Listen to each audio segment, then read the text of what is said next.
नमस्कार. आहाहा! किती हिरवीगार मेथीची भाजी आहे बघा, जी बघताच क्षणी खावीशी वाटते. तर आपली रेसिपी आज हीच आहे मैत्रिणींनो. चला आज आपण ना एकदम साध्या सिंपल पद्धतीने मेथीची भाजी करणार आहोत. इथं तुम्ही बघू शकता मी एक जुडी मेथी छान निवडून घेतलेली आहे. आता मी हिला छान पाण्याने 3 ते 4 वेळेस स्वच्छ करते आणि बारीक कट करून घेत आहे. तर इथं बघू शकता तुम्ही मी छान तिला स्वच्छ केली. पाणी पूर्ण निथळून घ्यायचं आहे आपल्याला आणि तिला पाणी निथळल्यानंतर कट करून घ्यायची आहे बारीक, जेणेकरून आपल्या भाजीचा एकदम एक गोळच नाही होऊन जाणार आणि मस्त मोकळी मोकळी सुटसुटीत आपली भाजी होईल. तर इथं हिरव्या मिरच्या घेतलेल्या आहे 5 ते 6 आणि लसूण घेतलेला आहे खूप सारा. तर आपल्याला लसूण खूप सारा टाकायचा आहे. आणि आता सध्या पावसाळ्याचा पालेभाज्या एकदम हिरव्यागार भाज्या आणि टवटवीत ताज्या भाज्या येत आहेत. तर नक्की आपल्या मुलांना आवर्जून खाऊ घाला हिरव्या पालेभाज्या, कारण मुलं ना सहसा पालेभाज्या खायला खूप किचकटपणा करतात. जर तुम्ही या पद्धतीने मुलांना डब्याला ही भाजी दिली ना, तर खरंच मैत्रिणींनो मुलं डबा चाटून पुसून रिकामा करून आणतील. तर बघा आता आपण वेळ न घालवता आपली रेसिपी बघूया. इथं मी कढई ठेवली होती, त्यामध्ये 2 पळ्या तेल घातलं. तेल छान तापू द्यायचं आहे. त्यानंतर त्यामध्ये आपण जिरं घातलेलं आहे. जिरं छान फुलू द्यायचं. जिरं फुलून आलं की त्यामध्ये आपण आता लसूण घालूया. लसणाचा वापर आपल्याला छान पद्धतीने करायचा आहे. लसूण घालायला अजिबात कंजूसपणा करू नका. लसूण छान आपल्याला गोल्डन कलरचा होऊ द्यायचा आहे आणि मग त्यानंतर आपण यामध्ये हिरवी मिरची घालणार आहोत. तर काही काही भाज्या कशा असतात ना, एकदम साधे सिंपल पद्धतीने केल्या ना तरी त्यांची स्वतःची भाजीची इतकी छान चव असते की अजिबात काही मसाले वगैरे जास्त यूज करायची गरज पडत नाही.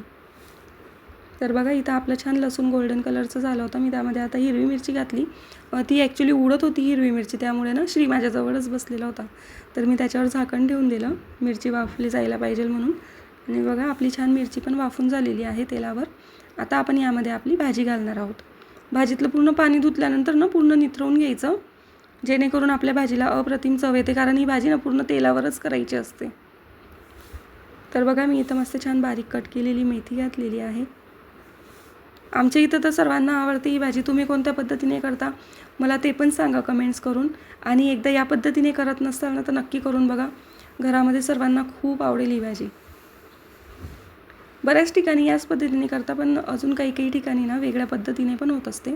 तर तुम्ही मला नक्की कमेंट्स करून सांगा की तुम्ही माझी रेसिपी कुठून बघताय आणि तुम्ही कोणत्या पद्धतीने करता तेही मला सांगा. आणि माझी आजची रेसिपी तुम्हाला कशी वाटली तेही मला कमेंट्स करून सांगायला विसरू नका. तर छान आपल्याला भाजी मिक्स करून घ्यायची आहे. बघू शकता तुम्ही जुडी तर इतकी मोठी दिसते, पण भाजी वाफल्यानंतर बघा म्हणजे भाजी शिजल्यानंतर ना एकदम इतकुशी होऊन जात असते. तर बघू शकता मैत्रिणींनो तुम्ही आपली भाजी आता आपण इथे छान 5 ते 10 मिनटं झाकण ठेवून ना भाजीला वाफ द्यायची आहे, म्हणजे ती लवकर शिजेल.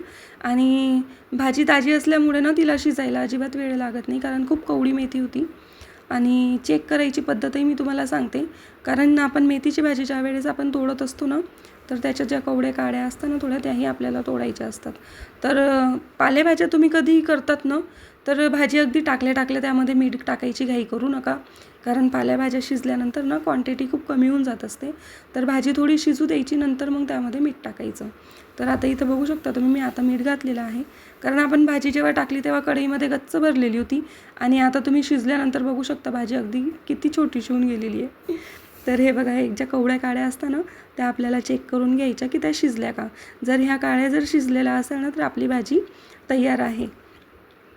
तर इथं बघू शकता तुम्ही अगदी 5 मिनटंच झाली आणि भाजी काहीच वेळ लागत नाही. आता मी गॅस बंद केला आणि बघा मैत्रिणींनो आपली भाजी तयार आहे. ही भाजी भाकरीसोबत आणि पोळीसोबत आपण एन्जॉय करू शकतो. रेसिपी कशी वाटली नक्की